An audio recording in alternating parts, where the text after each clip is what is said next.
Hey, Blue Table fans. So I gave Joseph a camera with an hour of footage on it, and I said, why don't you just ramble about whatever you please? And quite frankly, I have absolutely no idea whatsoever is going to be on this, so enter at your own risk into the dark depths of the mind of Josephus. Hey, Blue Table fans, this is Joseph. I should probably. I'm going to be doing some dread. I'm doing some dread fleet. I just finished some Bretonians. In fact, I just put them away. I should probably get them out so you can see them. Anyway, so this is a random snippet of randomness, and let's see. Do you want more forehead, or do you want more chin? Anyway, I'm going to be painting some dread fleet. Dun, dun, dun.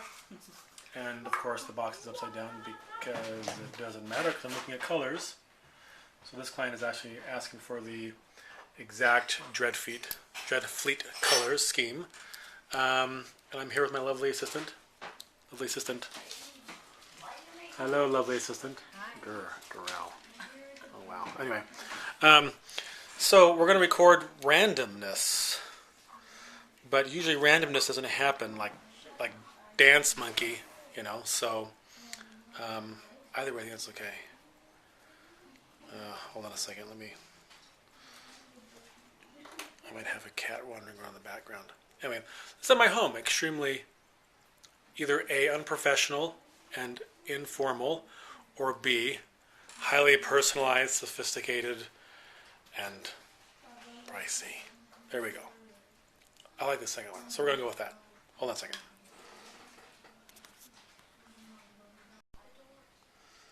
Okay, so we're back. I'm doing the painting of the measuring stick, for lack of a better term, on this project right now. A couple reasons why is that I just finished the Bretonian project. I might show you later on, but we're whenever you start a project, especially if you're shifting gears, it's good to kind of like start with kind of an easier, simpler thing, because you kind of expect yourself to make happy mistakes or artistic sort of mistakes where things happen you don't plan on, and so it's best to start off with something that sometimes is a little bit simpler, so that you get into the groove of what you're painting. But a lot of it too is you kind of try to get a sense of what the essence, what the feel, what the mood of the thing is that you're doing. Sometimes you know how, if you let yourself relax, you're listening to music and you're jamming away or whatever, and after a little while you start feeling more cool and capable, and you can dance a little bit better. But it's kind of the same thing. You also need to jump in, not be afraid of jumping into your project you're working on. But that isn't really entirely the whole entire reason why I'm doing this little recording for you anyway. I was actually talking to Sean the other day, and Sean and I have have quite a few things in common in political views, sociology, spirituality, conundrum pursuits, and things like that. And so this is kind of a result of that. So we were talking the other day. We were talking about you've all, probably not all of you, but a lot of you probably heard about The Secret and that kind of thing. Sort of trying to manifest success and such into your life. And I like to try to figure out. A lot of times we buy into these, or we buy the book, a self-help something, or whatever it might be, and we're going around and we're trying to figure out what works for us, what is successful, what can bring us more success financially, mentally, emotionally, socially, spiritually, whatever.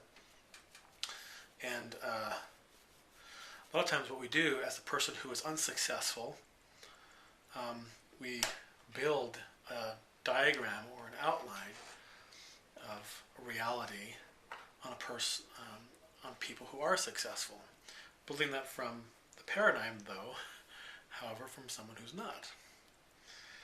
And there's a lot of good things and a lot of good information out there, and we were particularly talking about, manifesting destiny and that kind of thing. And it turns out that a lot of times, what we think the recipe for success is really isn't success. And that we sometimes sit here and bemoan to the universe, oh, it's totally unfair. This extremely wealthy moron just did the most ridiculous business move that ever could have been conceived. And he just wasted hundreds of thousands of dollars. And he just got back into the game, and he's just kicking as before, and I'm doing everything right, and nothing's really being successful for me. And what's wrong calling a foul and time out on God or the universe or whatever, right?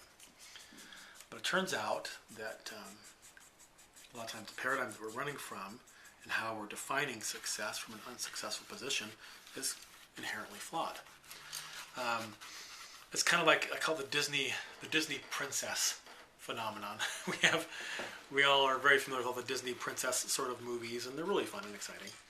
And we get this idea ingrained into our head that this is what it's like to be a princess. That they live like this, and they behave like this, and they have this kind of environment. But the interesting thing is that this princess concept in these stories are not stories written by princesses. They're stories written by peasants. And so we have a paradigm that takes a little bit of adjusting, because from a peasant perspective, we think that this is what it's like to be a princess, when in reality it's not. But all of our peasant friends are loving our books and our movies because it sounds very exciting and intriguing, and it talks about principles, or it shows and reveals a life that we've accepted. We accept that that's how life is, or we accept that these principles are ideas and that kind of thing. So it's difficult for us to listen to and to hear what it's really like to be a princess, because we're stuck in the trap of defining a princess from the point of view of a peasant. So we were having kind of a conversation about, and I can't really, right now anyway, I'm having a little difficulty just kind of jumping off and recreating the spark of that conversation. But it was something that very much in essence had that same kind of thing. Let me go ahead and I'm going to show you what I'm doing on this bone measuring stick thing. Alright, I don't know if you can see it here in good light, but I've primed it black, and then I got some earth and saddle brown, and I did kind of a sporadic sort of random heavy dry brush of those things, and then I did a medium dry brush of dark sand, and then a light one of white. And so even though bones don't really look like this is how we expect them to look in the gaming world. And so this is a fun sort of evil, sort of archaic sort of bone structure. I think it turned out really good. Anyway, the game Dreadfleet, kind of got into gaming terms, is really fun to play. When it first came out, a bunch of us in the studio got it, and we played it quite a bit, and had just a gay old time. And highly recommend it if you like more of the simple or sort of more story-based games in Warhammer. It's really, really good. You've probably seen already all kinds of stuff about Dreadfleet. So let's take a break for a second and get started on a ship. Oh my gosh. Okay. Squeal of delight. Okay. I love painting when it looks good. Anyway, we were talking about how we got on that. Oh, let me show you what I'm painting so far. Is that turning out okay on there? Mm-hmm. I think it looks great. We were, Sean and I were talking about, knowing what your life path and destiny is, and doing what you're good at, and that kind of thing. And I like painting, and I think I'm pretty good at it. It's taken a long time to kind of come to that conclusion, to admit that you're good at something. Some people get that early, and some people get that a little late, depending upon your upbringing. But anyway, part of the quandary that I've been dealing with for a long time in my life, but more of interesting results lately, is that I like, well, like anybody, we all like lots of different things, right? But I like lots of things, but I'm good at a lot of different things. And there's always been a big struggle. I might like 10 things and be interestingly good at 8 of them. You know, using a little cultivation, but kind of a natural inherent gift or whatever it might be. And you know, those things, or the number of those things, or the depth that we are engaged in those things might be different for all of us. But for many years, you know, you give the idea that you're supposed to pick one thing that you like to do as your job. You know, you go to college for and that kind of thing, and you can have 1 or 2 hobbies, and that's okay. And you're supposed to do those things. And I've always had a big struggle, regardless of my personal opinion, because that sounds very logical and simple and easy, and you know, everybody else is doing that and it works. And so I've always had a big struggle with that, because what I'm experiencing is that I had a lot of interest sustained for years and years and years that I enjoyed very, very much. And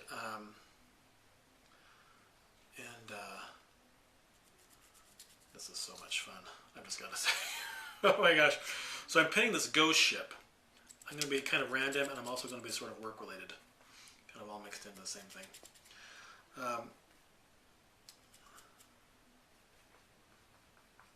What I'm doing is that the ocean reflects light. Everything reflects light to one degree or another, but the light that gets reflected off of the sea onto the bottom of a ship can be really amazing. So I'm taking some of these same colors that are here. I don't know if you can see that. I'm taking some of these same blues and such, and I'm throwing them up onto the underside while it's still wet, so that colors still blend together. And it's working okay. So anyway, so Sean and I are talking about this, and you know, the quandary and stuff that I've had, and you know, we're going to throw this back into why people are successful and why they're not, and this kind of thing. Is that, you know, we're sitting there crying foul at God, and you know, why life seems to be unfair, and you know, and we're trying to figure ourselves out. And one thing I've noticed, and it's been a very interesting experience becoming converted to this, regardless of my own personal opinion at times, is that what makes so many people successful, and seemingly unrightly so, is the fact that they've completely enjoyed the fact that they get what they have in life, and they don't need to have it explained why, or need to have to sit around and wait to get it until they've earned it.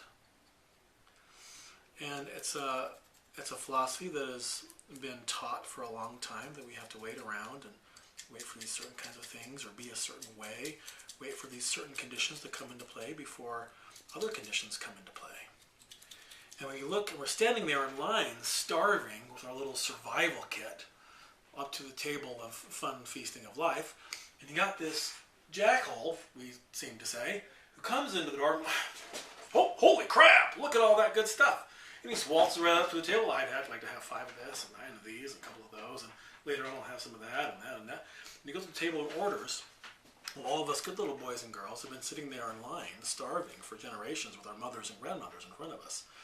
All of them saying that they're happy, and the person who's getting everything in life is not happy because of one reason or another. So we're sitting there wondering why that is. One of the things that makes successful people successful is they have no problem being successful and need no reasons why they should be.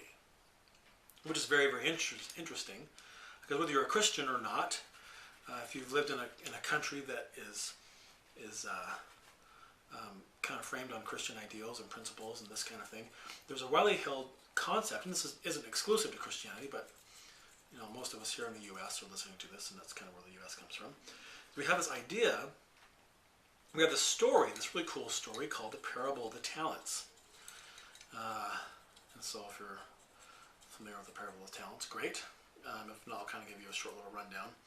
It's got this guy, this really super wealthy businessman individual, who has a bunch of servants, He gives one servant, I think, 5 talents of probably gold, the other one 3, and the other one 1. And he goes off and does this thing. He says, when I come back from my business trip, I'm going to give an accounting, so we'll, do something with this. We increase this stuff. And he goes back, and he goes away for a while, and he comes back later on, and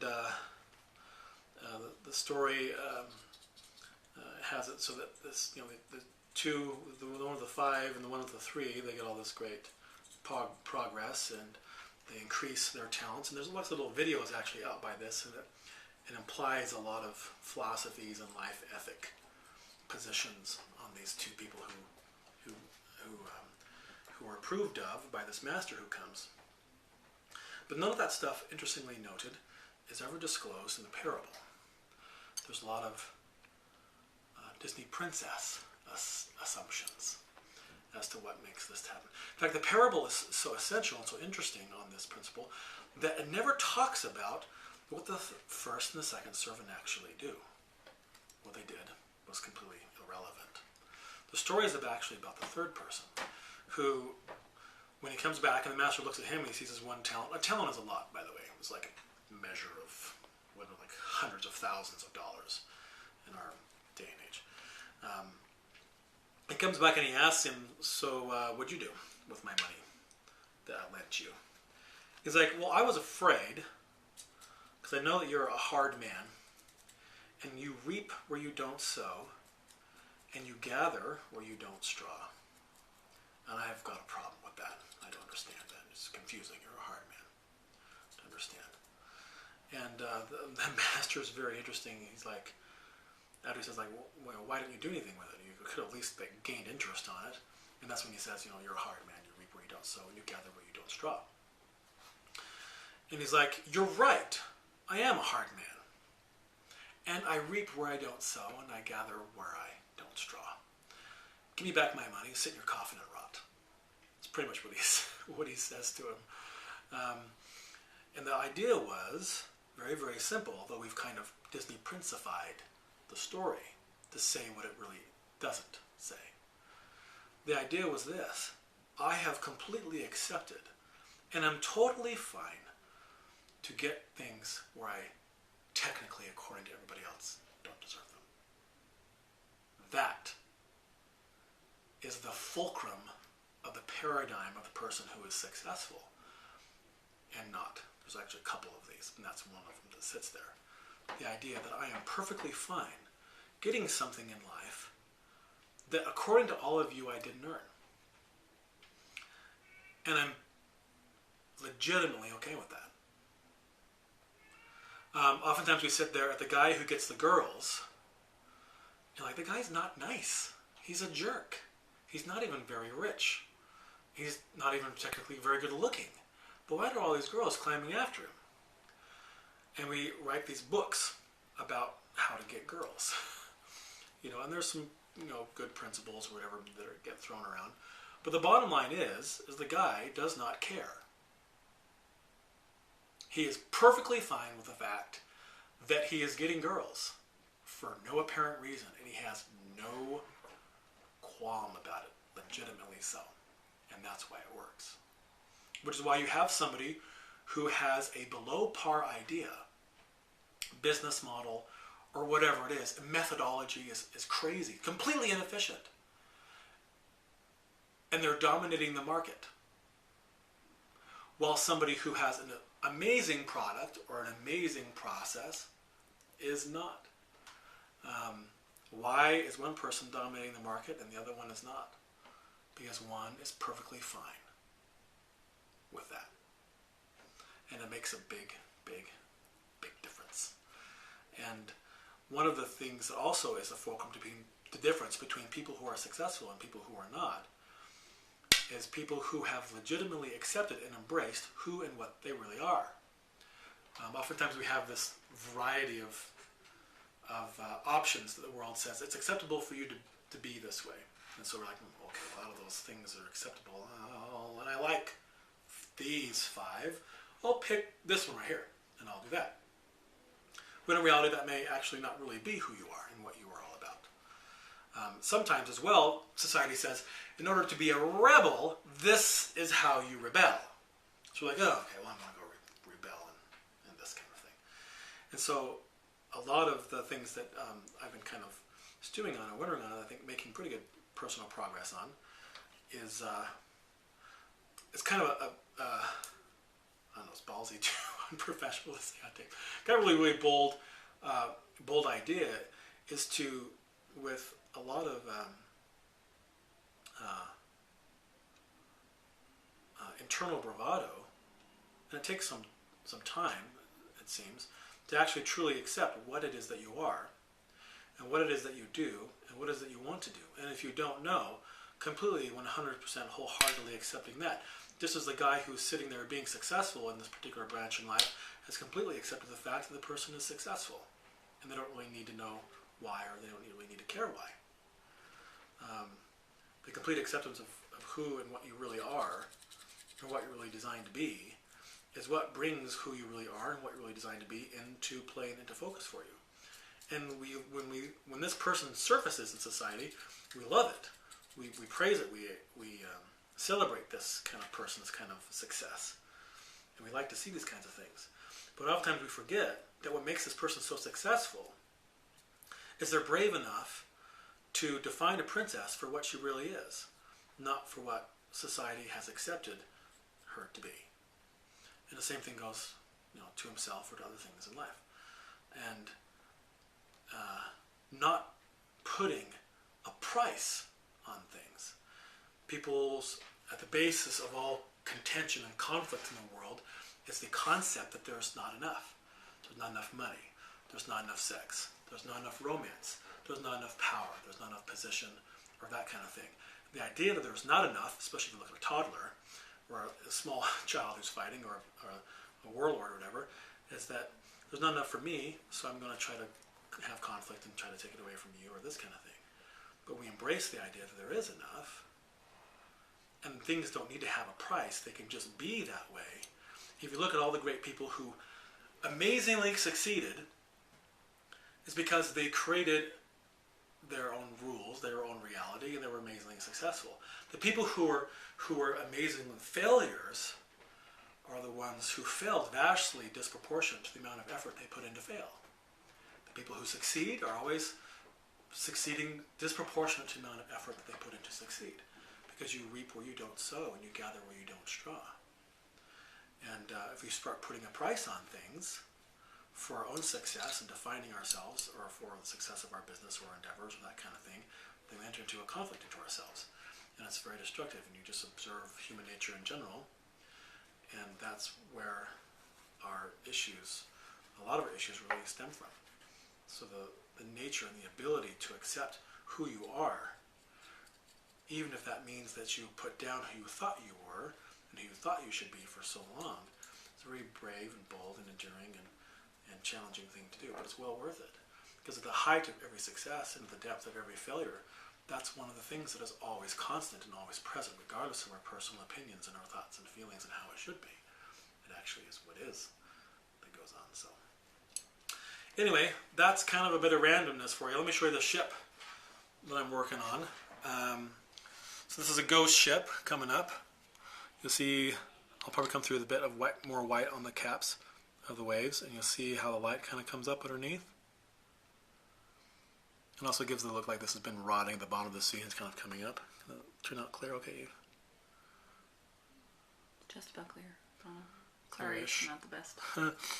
So anyway, so I'm working on this ship. And I'm going to be progressing from here all the way up into the gradients. Then I'll work through and go through. I'm going to make my lights lighter and my darks darker. By the way, that's great painting advice. Paint what you see, not what you think you see. Make your darks darker, make your lights lighter, and things pop more. So anyway, thank you for an evening of randomness theater, and have a good night.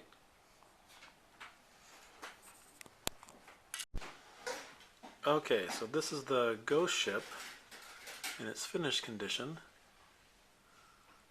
If I go too close, I don't know if it does any good. So I'll keep it right out to here. I did the lanterns glowing, the soul fire on top of the mast. You can't really see in this image, but you'll be able to see the skulls as well on the top of the mast, and also the figurehead are also glowing. So I think it's a pretty cool little ship. Very cool. All right. Hopefully the process makes kind of sense. One thing too with painting is that sometimes we think, okay, well it's time for a dry brush. I'm gonna go do a dry brush, blah blah blah blah. But sometimes we forget that there's weathering and direction of light, and so when you're doing lighting effects from a light source, your brush is always in the direction of the light source, going this way and hitting things this way. That way it actually works out. And then the hints of highlighting combined with moss slime, I don't know if you can see in this image or not, on the sails, they're in a downward direction. So that it makes sense visually. There's a lot of little subtle visual lines that if I were to have made those lines horizontal on this thing, it would have looked wrong. Even though it's a super subtlety, your eye still picks it up. And so you want to make sure that when you're doing your brushing, that you're keeping in harmony with the actual wear lines, etc., that are on the model itself. So there you go. And a lot of it is just kind of keeping track of what is really happening. Draw what you see and not what you think you see. It's got this color on here, so I can just brush across and do this color now. The color happens this way, and that can make all the difference. So anyway, really fun to paint. It's probably one of my, if not my favorite ship in the fleet, it's one of my 2 favorite ships, I think. So very cool. And then the rest of the models right there. So ready to go. All right, I think that's about it for tonight. It's about 10:30 for me, so I turned into a pumpkin because I've got lots of busy things to do in the morning. Anyway, yes, all the randomness earlier about Sean and mine's conversation or thoughts that are coming up right now about our conversation. There's a lot of little subtopics. I think they're easily to come off of that. The bottom line is that if you go through and you observe an operation inside of yourself or inside of a system or a company or a group of persons, and you think that it should work like this, but it doesn't, and if the rules don't come into play or the events don't come into play every single time, then how you think it works actually isn't really how it works. It comes from and that can be applied to all kinds of different things. In life, we have a habit of looking at things from kind of a falsely smart or a falsely intelligent position, where we think that a lot of information, a lot of learning, a lot of education about certain things in life is the best way to learn. When in reality, sometimes it just really isn't. It's kind of like when you go to cooking school or whatever it is, for example, or someone asks you to cook something for them, and they say, I want pumpkin pie, and I want creme de la creme, or whatever it might be, and you've learned how to do that. You've learned how to follow a recipe, you know how to cook it, or you know how to read the recipe, so you go through and you cook it, and you feel smart and intelligent. Or someone asks you about a process in life or a process in a certain sort of educational discipline or that kind of thing, and you learned that particular process or whatever it might be, so you're really good at repeating it and duplicating the information, which is very valuable. But there's a big difference between the ability to repeat information and the ability to create or see information. In the cooking world, it'd be kind of akin to learning how to follow a recipe or to cook a certain kind of thing. So I know how to make chocolate chip oatmeal cookies, but I don't know how to make snickerdoodles. So if somebody comes up to me and asks me to make them snickerdoodles, and I don't know how, I don't have a recipe for it, and if I've only learned how to follow recipes, then I don't know how to make them what they want. In mathematics, if I just memorize the answer to 2 plus 7, and life asks me a question that's a proverbial 2 plus 7 question, and I know the answer, so I get it right and I feel smart, and then I go throughout life and I learn, what 3 plus 2 is, and it's 5, and I feel smarter, so I have this knowledge I keep putting in my pocket, and I'm feeling good, and life comes around and asks me for a different situation comes into life and tests itself to me. So it asks me what 9 plus 3 is, and I learned that. But then when life throws you something you didn't know, that you didn't learn, it asks you, well, what's 5 plus 2? I don't know. I never learned that. But I know what this is, and I know what this is, but I've never learned what 5 plus 2 is. And so we go out and we struggle and we try to find the answer to the 5 plus 2 in our life. Where there's a great difference between learning and memorizing answers to life's questions in whatever discipline that we're in, and learning how to cook or learning how to add. So if you learn the very few essential principles of cooking, then you can make anything.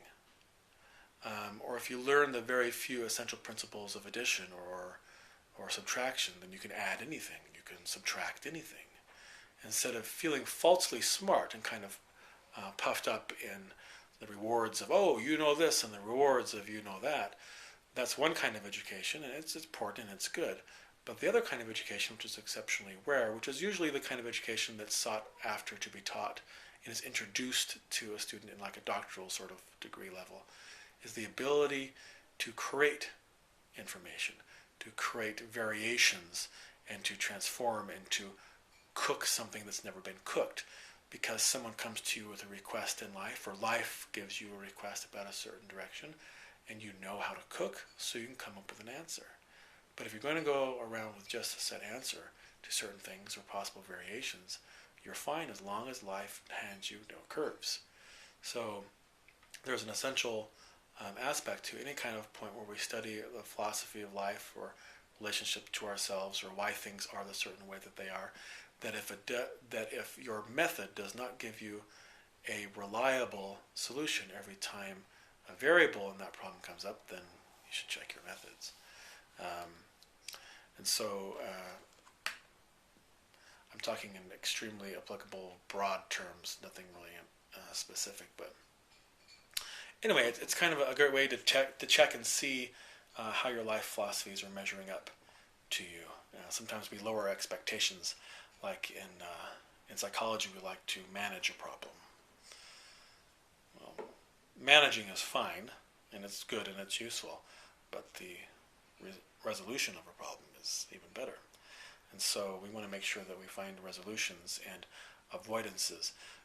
Correcting problems is a good thing, but avoiding them in the first place and positioning yourself for successes instead of problem corrections is an entirely different way of thinking and feeling and operating and that kind of thing. And so it goes into the areas of examining yourself and finding out who you are and what you really want to do and that kind of thing.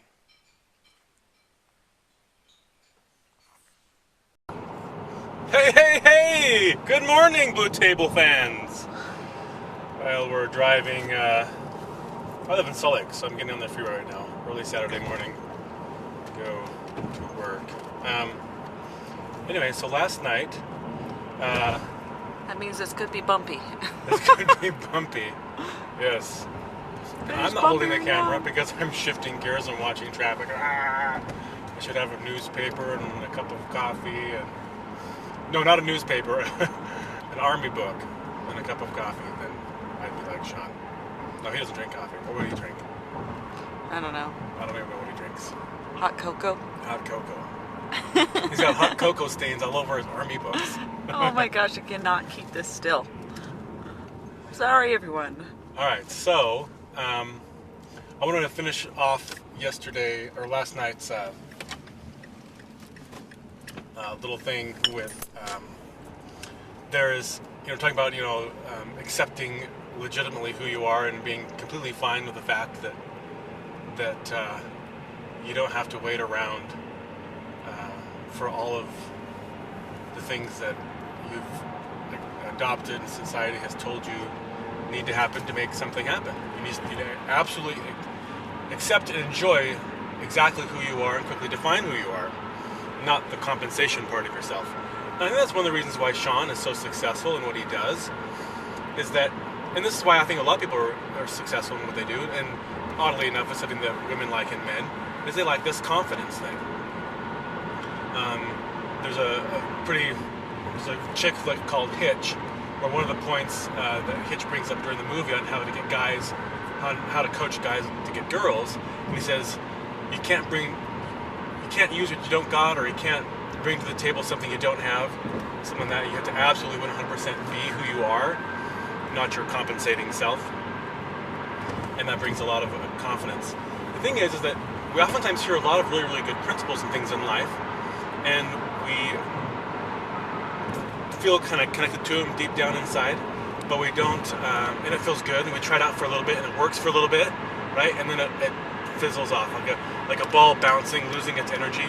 Like most people who read books like The Secret and that kind of thing, and they had interesting results, and then the longer it went, the less interesting the results were, and the farther between results their experiences were.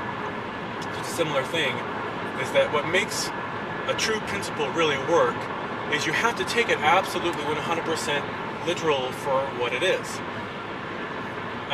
It's something that usually we have this failure in that we don't take it deep enough, and we don't broadly apply it enough. We don't think that it means this and this. I mean, it means this and this category in life, and in this thing in life, and it means that I apply this perspective and this attitude in this, and in this, and in this, and in this too, and that we kind of like, yeah, I got it.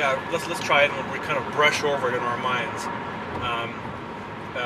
Particularly with spiritual principles, we like, okay, yeah, God, I've read this a zillion times. God, check, and we like, oh, this is really amazing stuff.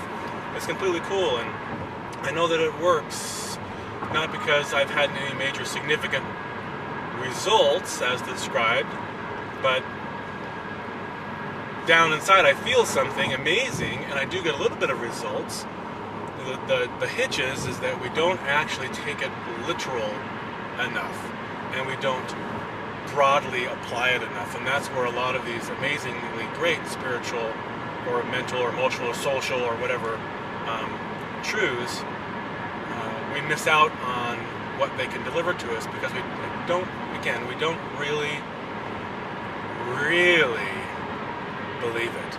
We don't really put it down deep, and we don't really apply it all the way out.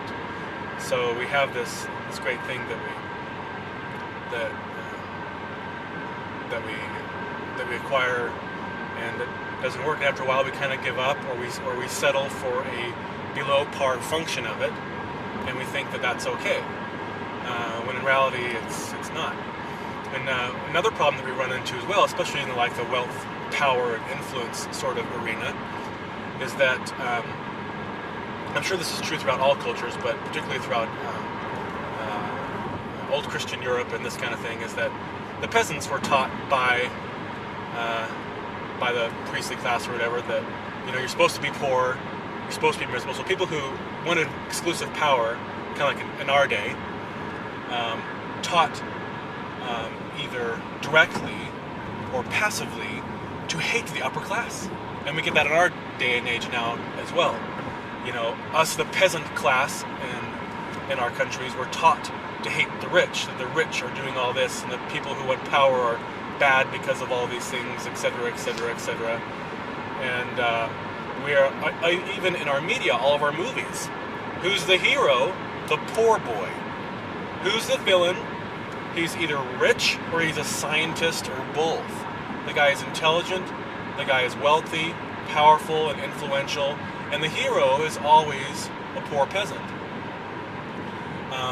And usually when the hero starts his life off in the rich world, he forsakes his riches and embraces the poor peasantness and all the joy and this kind of thing. And we're taught that the rich and powerful and influential person does not have happiness or friends or true joy in life, where the poorer person does. And so, if you're poor and miserable, you'll go to heaven, or you'll be happy in this life and you'll go to heaven. But if you're rich and powerful and influential, you won't. And so you have all these masses who have been bottle-fed this idea for generations upon generations to despise this kind of person. And all at the same time, they have this great conflict in that we're trying to be this kind of person. We want to be wealthy. We want to, it doesn't mean that they're all going to live in mansions. You may have $400 million sitting in the bank and live in your perfectly awesome, cozy house. But we're taught to despise this class of person, this type of power, this type of influence, when we're all wanting it at the same time. So we have this very convoluted philosophy where our horses are running in two different directions, and we don't accomplish something, even if we have the correct principles or methodology or processes or products to make ourselves be that way. We reject that in so many cases because we don't want to be the person who's the ass, and we hate this guy, and it's definitely in European culture, because I have a European background, and from what I know of other cultures around the world, it's the same kind of thing. And so we're caught in this dichotomy, this conflict, where we despise the very thing that we hope to become. And we're taught to despise it. And that's one of the main reasons why we have this great difficulty. We look at these people and think, oh, life is so unfair. You know what, guys? Life's fair. It is 100% absolutely fair. It is the bedrock of all scientific, logical thinking. Life is fair. If I do this thing, like Michael Phelps, the great Olympic swimmer, if I'm as tall as Michael Phelps, and if I train as much as Michael Phelps does, and I have just as much mental and emotional support and stamina, etc., as he does, and all of my conditions are the same as his conditions, then I would get the exact same results as Michael Phelps. It's a scientific experiment that would take place in, it doesn't matter if my name is Bob Stevens, or Michael Phelps, or Joe Tuttle, that if I do the same process, in the same environment, in the same order, in the same conditions, I will get the exact same outcome. Life is fair. That's how the universe is. But life isn't even, and there's a very big difference between those things. So when we look at this kind of person who has success and happiness in a certain category in life, we have to be careful that we don't say it's not fair. It is fair. If you do the same thing that they did, or engage other methods that would compensate or adjust accordingly to circumstances that would produce you the same result, you'll get the same result. The universe isn't going to cheat you just because your name is Steve and give to this guy just because his name is Bob. It's just not going to happen. And so we need to embrace the idea that life is fair, and it's okay for these people to be rich, powerful, and influential. And that if you want to, and that if this poor person who's miserable and going to go to heaven because of their sufferings or whatever it might be, and if you are upset about the influence of people who are rich and powerful and influential, if you're upset about that, it is your task to let go of the whining poverty flag that we've been toting around for generations and become a person who is rich and powerful and influential and good. That's your job. That is the job and the task of every good person. Sometimes we think, oh, I'm better than this person because they're wealthy and I'm poor and I'm going to heaven and they're miserable. Well, that kind of made you a jerk and not them, So we need to be very, very careful in how we judge the kind of persons who possess the things that we truly would like to have, whether that's power, influence, or wealth. Because whether you want to be rich or not, you want to be financially free, whatever that is. Whether you want to influence nations, well, you probably don't want to be adversely influenced by another party. So you need to become the kind of person that you have been mistakenly despising for all this time. The society has taught you to despise the villain. Oddly enough, villain means villager. It's the whole Catholic version for the people who weren't Catholic who lived in the villages. So anyway, but you want to make sure that you you stop hating the very thing that you want to become and creating this conflict inside of you, and embrace what you really are. And if you don't know what you are, if you're not quite sure, if you're still on the buffet table of figuring that out, then be okay with that. And take that deeper to all of your abilities, skills, interests, talents, that kind of thing. Expand that out. Take it more seriously.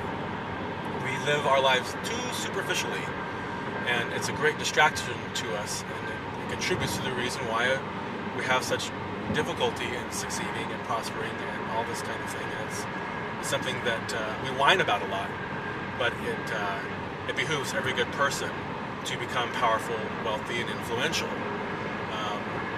What better person to become that way? And so we have this major class separation that's happening in the olden days and in our days. It's still the same thing. Especially if you listen to U.S. news and how the classes are beginning to separate very strongly, and the consuming media peasant sort of population. We are being groomed to hate this kind of society. And we're pushing ourselves further and further away from this. We're destroying the bonds and the links that make us be able to be powerful and wealthy and influential. So anyway, I think that kind of wraps it up. Yeah, so good morning. Hope you have a wonderful morning. Sorry about last night, my mumbling and all that kind of stuff. I think it was getting late. I don't operate.